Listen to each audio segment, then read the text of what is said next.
Let's look at AI, because specifically the risk that could lead to the extinction of humans. Many top experts have signed a statement warning of the risks of artificial intelligence, and this is what that wording says.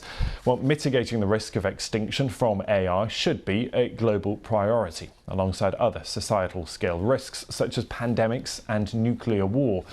The G7 group of leading economies, the EU, US, well, they've all been holding meetings trying to work out how to tackle the challenges. Well, I've been speaking to Stephanie Hare, a technology ethics researcher, about the current risks posed by AI. They aren't talking about what they're doing to stop these risks from manifesting. So they are all still building this technology. They're not saying they're going to stop building it. They're building it. And they're still seeking investment. And this investment is into the tunes of multiple billions of dollars. So that's not really a mitigation strategy, is it? Without wishing to disrespect the people on the list who are serious people, and I listen to them, there's a lot of people who aren't on that list who are also very serious thinkers and who are warning of very different risks, not the sort of science fiction risks, but the risks that are happening with AI right now. And those are risks of discrimination. Those are risks of misinformation and disinformation. Those are risks to interference in our elections. And it's interesting because if we don't talk about the risks that are happening right now, then they can carry on making money. And they can carry on having us all think about things that may or may not happen in the future. I would like to have us thinking about both. Let's think about the existential long-term risks that are possible. And let's think about what's happening right now and hurting people right now. Well, the view there from Stephanie Hare. Let's talk to our panel. Aisha and Victoria are with us. It's quite a warning, isn't it, Aisha? The mitigating the risk of extinction from AI should be a global priority, so says this warning. Is this just scaremongering, or should we be really concerned about this stuff? I think we should take heed from what a lot of these experts are saying. I think on the one hand, AI could provide some really important solutions to a lot of problems that we have in society, right across, particularly in the health sector. I was talking to a radiographer who was saying they're hoping to develop AI which can really look at cancer scans and things like that very, very quickly.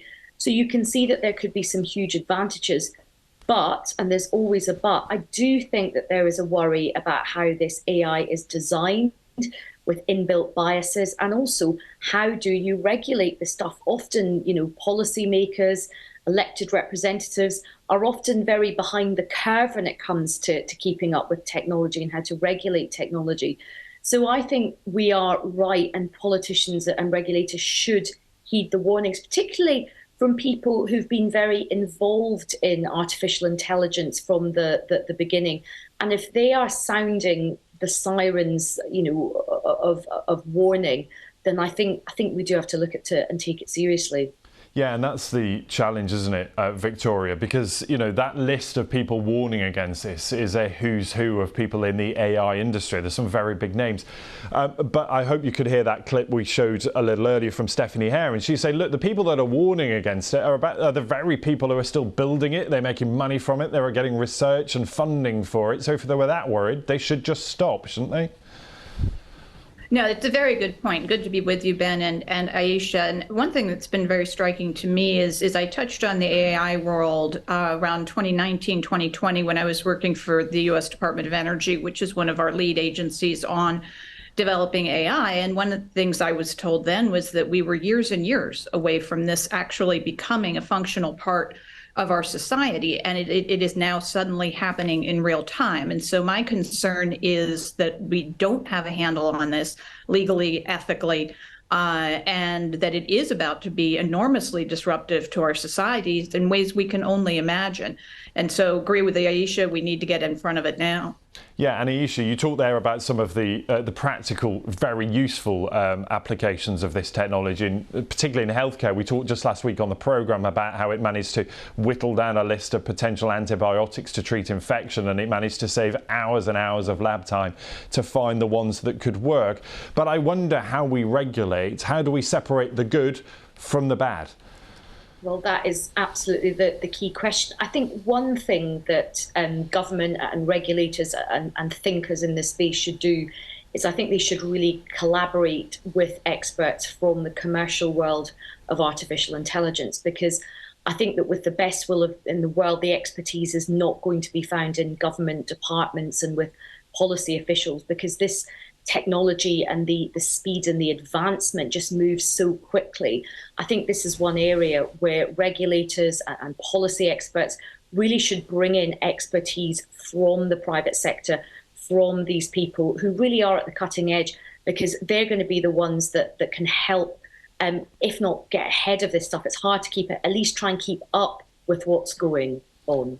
Yeah, and Victoria, there is a danger, isn't there, that regulation done in a panic is not the best regulation. It's not really got the best interests of both users and the industry at heart.